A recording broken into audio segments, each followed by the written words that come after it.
Hi, everybody, and welcome to Buzzing About Romance. I am Leah, and I am giving you a quick shot of romance. But in this quick shot of romance, we are doing an author spotlight, and I am happy to welcome author Kelly Jamieson to celebrate the release of her newest book, Crossing a Line.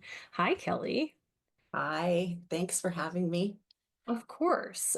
So Kelly Jamieson is a USA Today bestselling author of over 60 romance novels. That's probably even higher now, though, since this was Yeah, I written. think it is. I've kind of lost track of how many, but I think it's And more no, now. and novellas. Her writing has been described as emotionally complex, sweet and satisfying, and blistering sexy. She likes her coffee black, her wine white, mostly, and her heels high. She also loves watching hockey. So we're going to do some get to know you questions. I know that Becky and I have talked to you in the past, but we have a lot of new listeners. So some of the questions we may have First, done, yeah. but everybody's new. Yeah. So what initially drew you to the romance genre as a writer? Well, it's what I love to read Mm. pretty much my whole life. I think I started reading romance when I was pretty a young teenager, Uh-huh. as many did back As then. many did, yes. So I loved to read it and I wanted to write it. I was the one who the book didn't end the way I liked, so I rewrote it Oh, really? the way I wanted it to end. So it was like choose your own adventure kind of thing. It's Like sort if they of, wrote it, it went this way, but if Kelly writes it, it's going this way. yeah, yeah. So that's basically it. I love romance. I love love. Yeah. So romance itself is like a wide variety of subgenres. Is there a particular subgenre that you enjoy to write or read? Because I know there are some authors who like they write a certain subgenre, but they typically read something different. Are you the same way, or are you kind of all over the place? I I love contemporary romance. That's what I write and that's what I read. Hmm. That's my pleasure. So when I'm not writing, I want to read a really good contemporary romance. Hmm. I do enjoy historical romance too. I read some of it. Yeah. I'm reading one right now actually, and I really love it. And I don't think I could ever write historical romance. It would be the amount of research. Yeah. I'd enjoy it, but I'm afraid I would get researching forever and never write a word. So, um, but yeah, I'm a contemporary romance girl. That's what Hmm. I like to read and what I write. Do you do any of like the paranormals or romanticities or anything like that, or do you stay away? Because Not I know those are usually. not for everybody. Yeah, no. I if I had more time to read, I would probably like to check out some of the romanticy stuff because there's so much talk about it and it's so popular right now. Yeah. I've read some paranormal stuff, but usually it's things that my friends have written that I want to read because they wrote it. Uh-huh. Uh, but it's not my go-to. Yeah. Well, and that's the thing, is that's one of the nice things about romance is there's so many different aspects to it. Like there's something for everybody. For sure. Yeah. Yeah. So Yeah. can you share any rituals or habits that you have to stay focused while you're writing? Well, that's been a real challenge for me for actually the last couple of years. Oh, I yeah. went through a period of about a year where I could not write. This was a couple of years ago. Hmm. And and then even when I got back into writing, the biggest problem was focus. Like I just could not focus for more than a few minutes, it seemed. Hmm. And I started working with a writing partner. And we did Zoom meetings and we did sprints, Okay. which is nice because then there's somebody kind of there holding you accountable. So Right. we'd set, a 30-minute timer and we'd both go and write and write and write and then come back and report back. And unfortunately, she's kind of given up on writing since then. Hmm. So I continued doing the sprints by myself. Yeah. I know there's lots of sprint groups and it's really effective. Yeah. It just with time zones and different schedules, it never works It's out. Any group it's that I go hard. into Yeah. is like, well, there's nobody there when I want to write, or they're Hmm. saying, I want to sprint now, and I'm like, I can't do it right now because I've got this or whatever. Right. So so I'm doing it by myself. So I set my timer for 30 minutes and I write as much as I can in 30 minutes, and then, I stop and see where I'm at. And if I want to keep going, I'll do another 30 minutes. And then what I've been doing is after an hour, I make myself get up from the computer and take a break. Okay. Even if I want to keep going, I get up, I walk away, I do something else like vacuum or throw in a little laundry or something. Hmm. Just to make myself get up from the computer because I feel like if I stay sitting there too long, I'm gonna burn out again. I'll just, Right. get so tired or I'll just won't want to keep going. So Right. it's nice to get up and walk away when I want to keep going and when I know where I'm going with the story. And then when I come back to it a few minutes later, because I don't take that long of a break, Right. um, I'm happy to keep going. So that's Mhm. really been working well for me. So It's do weird, but you, I mean, whatever works. There's like every author we talk to, that is one thing that I really like hearing about because every author's process is so different. Like the way they think about it, the way they plan, the way, because do you plan your series or are you a pantser? Or are you kind of in the middle? I'm kind of in the middle, I think. I used to be a total pantser and I Okay. still kind of lean that way, but now I do plan out. Obviously, I get my characters all kind of figured out, and I do plan out the big turning points of the story. So that Hmm. I don't know exactly how it's going to happen, but I sort of know something has to happen at this point in the story and this point in the story. Right. And at the end, I know what they're going to learn about themselves for in order to find happiness and find love and find that they love themselves that too. So Hmm. I plan out those sort of, it's a roadmap kind of, but I don't like to plan in detail. I like to be Yeah. surprised. Uh-huh.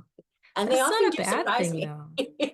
Well, and I was talking to an author, I cannot remember who off the top of my head it is. She's like, I always like to plan things out. She's like, but my plan never stays the way that Yeah, I yeah, originally thought. She's like, because once I get into it and I'm learning about these characters and creating their story, she's like, it never ends up the way that I initially planned.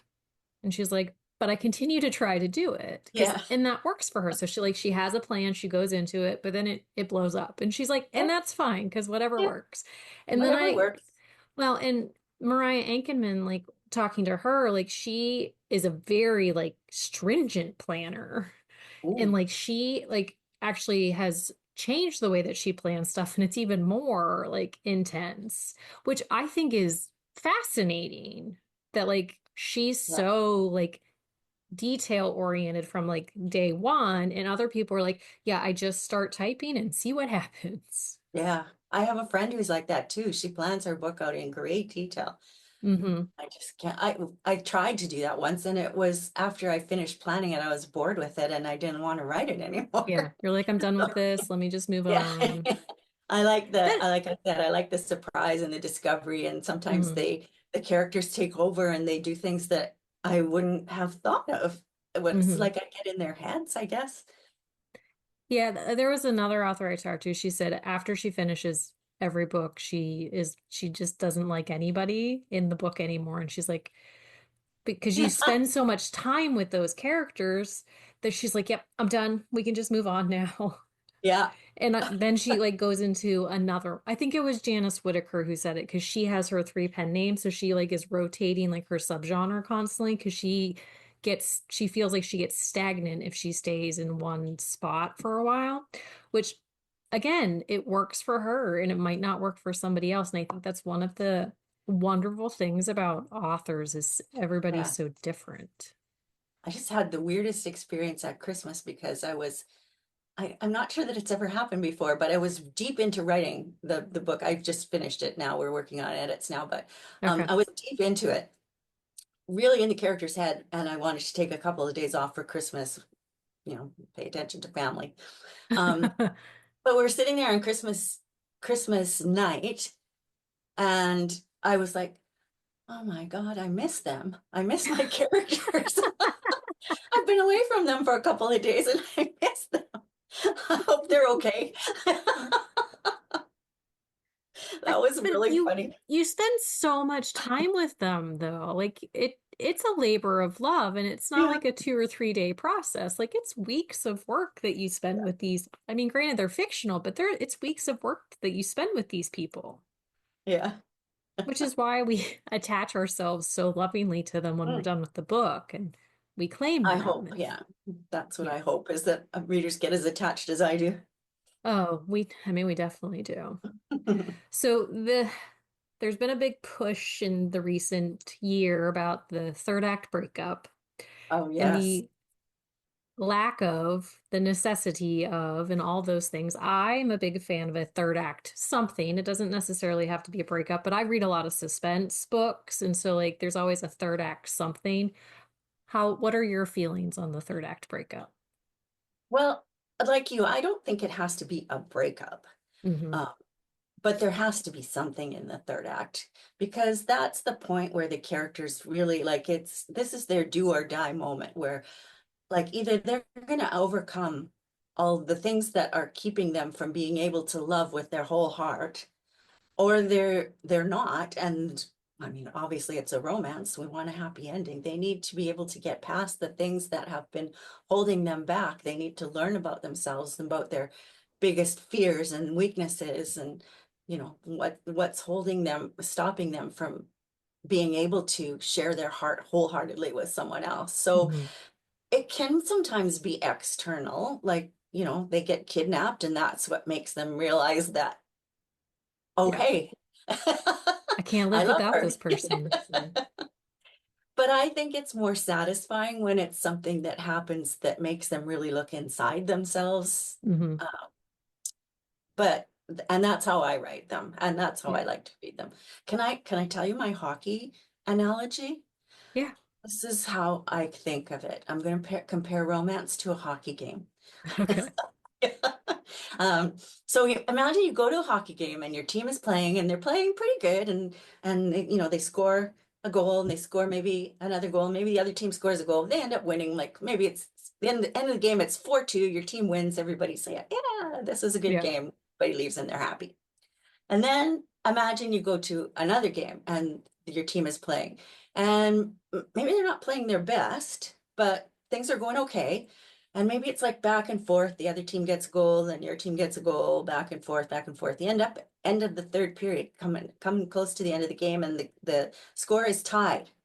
And so like it's tense because you want your team to win. So you're sitting on the Uh-huh. edge of your seat and everybody's cheering and cheering and cheering because you want the team to win. And then your team pulls the goalie.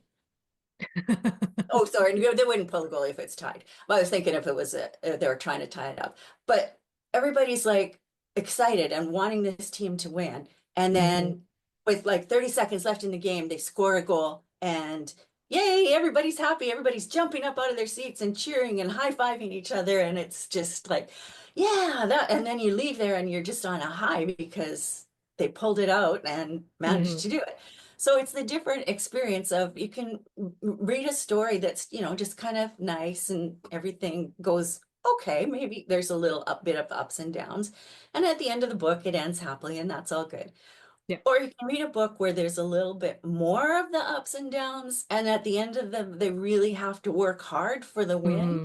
It Yeah. ends up being a bigger More, high at the end and more yeah, satisfying. exactly. I feel the same way. So that actually segues well into the next question. So why hockey romance? Oh, that's a simple question. And the answer is just because I love hockey. I've Yeah. always loved hockey. I've watched it since I was a little girl. Used to watch Hockey Night in Canada every Saturday night. Probably I was a baby and my mom put me down on the floor in front of the So black and white not to interrupt, TV. but here's a question to ask. Are there Canadians that don't like hockey? There Because I are. feel like it's in like your blood. Like it's just one of those things. Yeah, my son, of all people, is not really into hockey at all. Oh, really? And my I mean, I'm sister's not really. stereotyping there, but Yeah, I know, right? I was kind of, do I want to be a hockey mom? Do I want him to play hockey? Because it's kind of dangerous. And I'm like, oh, I don't know. He had no interest in it. So I was like, am I disappointed or am I relieved? I don't, you're like, it's kind of a win, but it might have been fun at the yeah. same time. Yeah, yeah, there are people who don't like it, but that's yeah, I just watched it my whole life. Hmm. When I was in high school, my boyfriend played hockey, used to go to his games. Uh-huh. He used to take me to the major junior league in our town at that time, and I would say, "Why? What's that penalty for?" And he'd tell me, "Oh, that was tripping." Yeah. So he taught me lots of stuff. Uh-huh. I've just loved it ever since. Well, that's good. So you, I mean, you have written quite a few hockey romances over the years, and then your newest book, Crossing the Line, is a brand new series, a new team and everything. Like you are connected to your other worlds, but not at the same time. But this book came out January 12th, 2025, so it is brand spanking new. Brand new. The tropes are hockey, brother's best friend, and close proximity. It's not super tropey, which I really appreciate. I actually had to think about it for a hot minute. I was like, what else is in here? There's really not a lot, which I hate a super tropey book. Well, that's kind of interesting too, because I've been, everybody's talking about tropes, tropes, tropes. You gotta have all the Hmm. tropes. And um, I I started thinking more about it, and I started reading up on different tropes. And if you're gonna put a trope in a book, that's what the book needs to be about. Yeah. So, I mean, I could put that she's not really, it's not really sunshine, grumpy sunshine. It's because he's introvert and she's extrovert. It's not really like that. I guess it's opposites attract, and that kind of Yeah, a little is in bit. there too. But that's not what the whole story is. So, Yeah. I think it's good to lean into one major trope and maybe a couple of other ones, but Hmm. to fill a book with a whole bunch of tropes that don't really pay off is I don't that doesn't work for me. No, it doesn't work for me as a reader, so I get that. But let me just start by saying I love the dedication of this Oh book. I yeah. think it is perfect and it's just so wonderful. So if you want to read the dedication, you just have to read the book because I'm not telling you what it is. Yeah. Okay, good. I loved it too. So let's talk Ben and Mabel. So Mabel, she's like you said, she's an extrovert. She's a free spirit. She's very intelligent, but her spirit is really dented through a lot of this book. Like I love the way that she is so herself, but also questioning a lot of her choices about how like her she is throughout the story. Right. Yeah, for sure. She's had bad experience. Um, that, like you say, I like that word dented. She is doubting herself, doubting who she should be. She wants to be herself, but Hmm. is that is that who she should be? Yeah. Well, and I think a big part of it is I didn't love the way her family were with her, which it happens. Like they didn't squander it, but they did not embrace it either. And it's so true that that kind of thing happens. Like her brother who plays hockey, like he is the best friend of Ben. His name is Merrick. And like he's like the straight, easy guy. Like he's not like super flowery, like all those things. And they almost put her down with the fact that she is fully herself. Like she's successful in her own right. Like she went to school, she has her degree and she's doing well. Like she got into a not great relationship in that.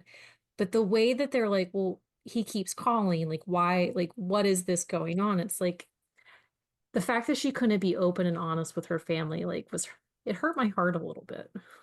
Oh. Yeah, no, I get that. And I think from what I understand, it's very hard for people who've been in that kind of a relationship to tell people about it. Hmm. I mean, we all hear about abused women, and not that this story goes to that extent, but abused women who keep it hidden from their family and their friends.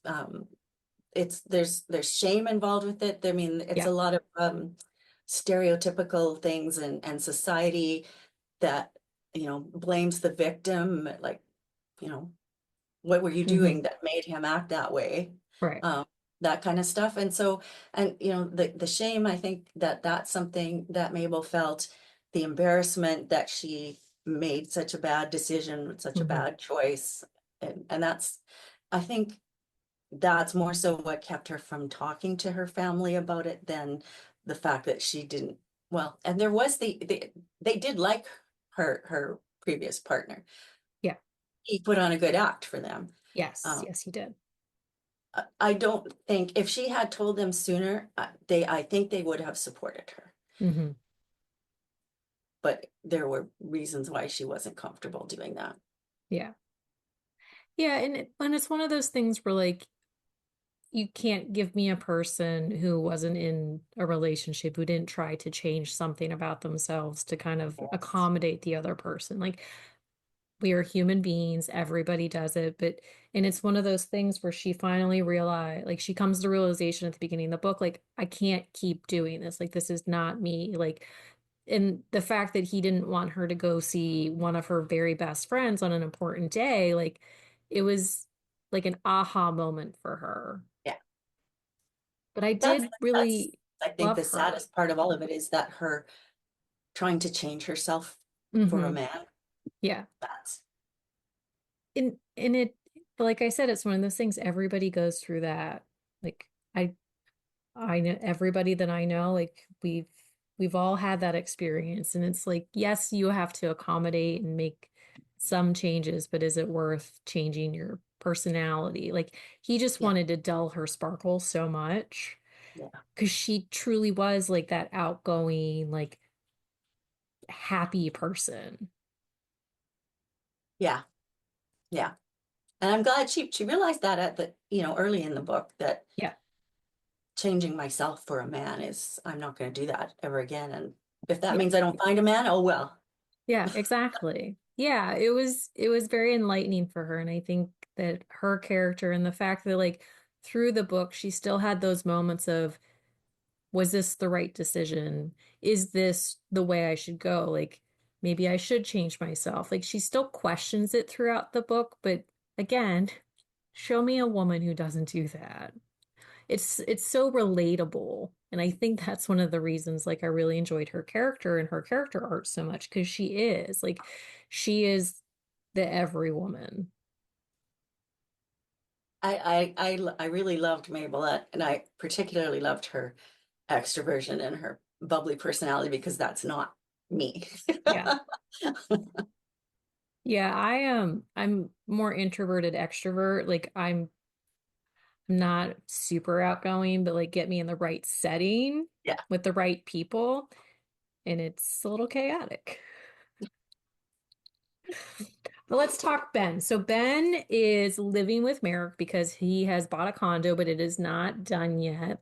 Ben is kind of an awkward puppy, and I just really loved him because he's not this stereotypical hockey player. Like he is kind of nerdy, super quiet, fairly awkward, like, but he second guesses so much just the verbiage that is going to come out of his mouth. Like, you have so, like, he has a lot of internal thoughts in this book, and sometimes that's kind of off-putting, but with his character, if we didn't have that, it would not be realistic because having those internal thoughts like should I say this, should I say this, what if I say this, and he just blank stares like before the words can actually come out. Ben is definitely somebody that I relate to because, Yeah. you know, again, I mean, lots of us that are introverted have those experiences where we want to say something, we don't know what to say, we're thinking of what to say, and then by the time we think of something, it's like the moment's passed and now it's awkward. Hmm. Oh, It- yeah, definitely. so But I yeah, getting just, into his head was kind of interesting. he just, he's just so, and again, like he's just such a real character. And I feel like sometimes when we're reading romance, like sports romances or really any romance, sometimes you get one of those characters, you're like, I can't really believe that that is like how people actually are. But like with him and with Mabel, like, people are like that. And like, yes, he's a hockey player. Yes, he's professional, but it also goes to show that just because you are a professional hockey player does not mean you are this like outgoing, like chaotic person, which I mean, some of the guys on this team are a little more chaotic and outgoing, but he's definitely not. Yeah. A lot of books write about hockey players as if they're, the bad boy, the womanizer, the guy Hmm. that's, sleeping his way around and I wanted to because not all hockey players are really like that. So that's No, what they're I not. wanted to write was Yeah. the guy that's, stumbles a little over what to say. He's not, Hmm. not really comfortable speaking in public, but Yeah. he's a good player and he'll do anything for his team. And Hmm. on the ice, he's does what it takes, drops the gloves for a teammate if he has to. Yeah. He can be aggressive and tough, but off the ice, he's different. Yeah. Well, and so he is in talks with the coaches about maybe becoming the next captain, which that is a big honor in the hockey world, like to be captain of the team. And but they're like, but you need to do better at certain things. Like, and so he talks to Mabel, and that's one of the premises of the book is the fact that Mabel helps him become a little more extroverted and out of his shell a little bit. And since she's so easygoing and outgoing, he's like, "Can you teach me your ways, young Jedi Master?" Yes. Yes, exactly. And I mean, she helps. Like she tries, and it's like she almost becomes like his comfort, like his have you ever seen people with like a worry stone, like very Yeah, anxious people? They'll have a like she's almost his worry stone. Like if he can rub her arm, like yeah, the yeah, comfort yeah, is there, and so like he yeah. doesn't stress out about what he's saying or how he's saying things. With her, yeah, for sure. He's comfortable with her, or he becomes comfortable with her. At first, he's not. Um, and I also like that because she had to, do some research to Hmm. figure out what she was gonna coach him on. She learned about why he is the way he is, that Yeah.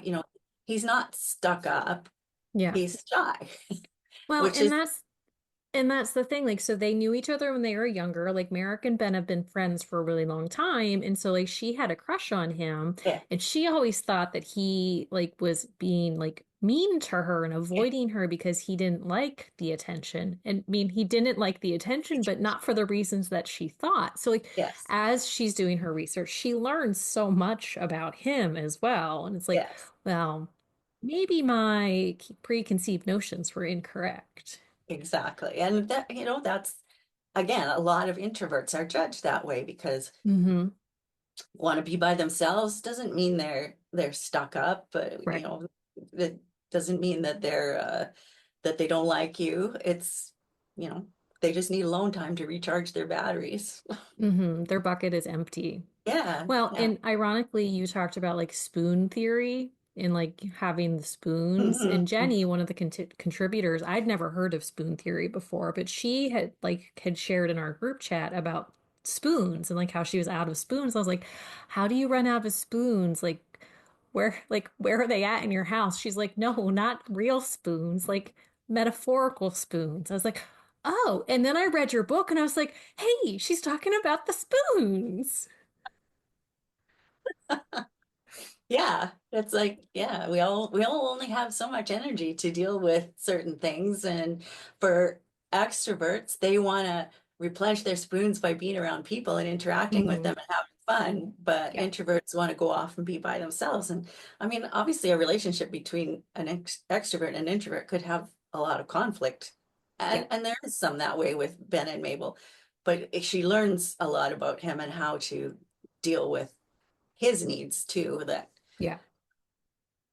Yeah, there's a lot of learning on both sides too, because yes, he appreciates her extrovertedness more after like living with her and all of those things, and the fact that like he gets upset on her behalf when her brother is like, it's not surprising some like this happened when a couple of things happen, and he's like, why are you not more supportive of her and like her personality, yeah, which I yeah, really liked. Like he's gonna throw down for her.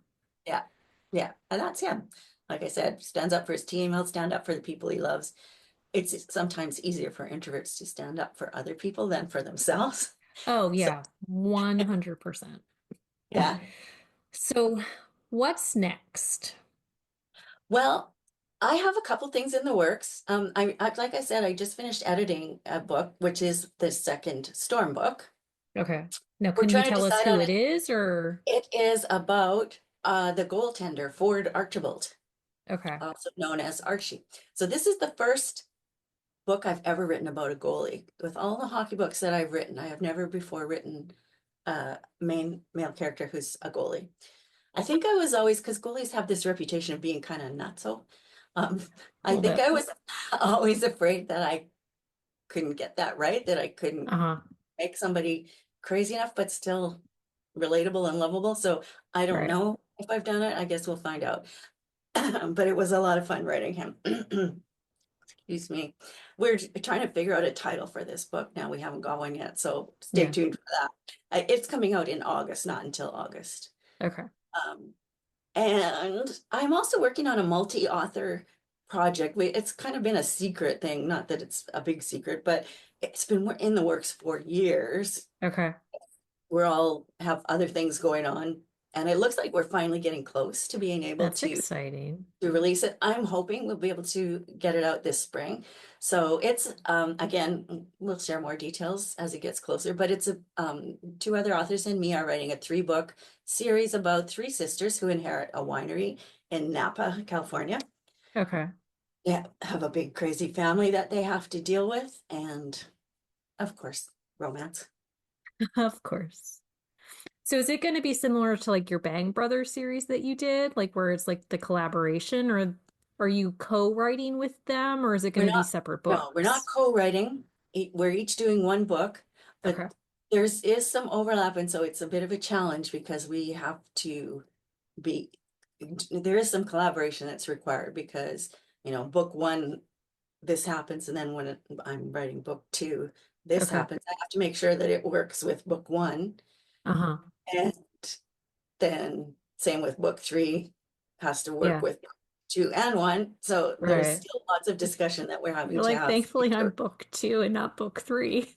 Yeah, it's like, yeah, it's and that's partly why it's taken so long. It's just Uh-huh. there's a lot of work involved in it, but it's super fun, and I love Napa, I love wine, so It sounds exciting. I honestly love collaborations like that. Bryn Asher and Layla Frost did a duet a couple years ago where they did that, but it's like you can read one book and the scene is the exact same as in the other book, but it's mhm, from the different perspective. Like it's just exactly. I just really love when that happens. And also like it shows as a reader that these authors took the time to work together on these things Yeah. because like they made it work so well and it blends seamlessly. So as a reader, I appreciate that. Okay, good. There Yeah. is that. The prologue is the same, is a scene that's going to be in all 3 books, just from Okay. the character's point of view. Oh, Yeah, I'm I so mean, excited for it's this. easy to write a book, a multi-author series when the characters don't have any interaction. Right. Super easy. That's Like you not what just this is, need, though. well, and it's like the only interaction is when like they show up in the other books. Like Yeah, if it's, yeah, yeah, yeah, I'm really excited about that. Not that I'm not good. excited for the hockey book, but this sounds really intriguing. Yeah, yeah, it's fun. Well, Lots of thank wine. you. Thank you so much for telling me all the things, and thank you so much You're for coming welcome. on. Thank you so much for having me. I love talking about books and my books and all that. And so, for everybody else, there were other questions that were going to ask, but for time's sake, we did not get to them. So I will be putting the questions and answers in the website post with the author spotlight, so you can get all the other answers. Since Kelly was graciously able to fill out my questions that she didn't have to do, but that's okay. And until next time, happy reading, everybody.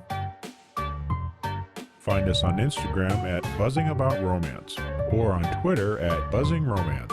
If you like the podcast, please leave a review.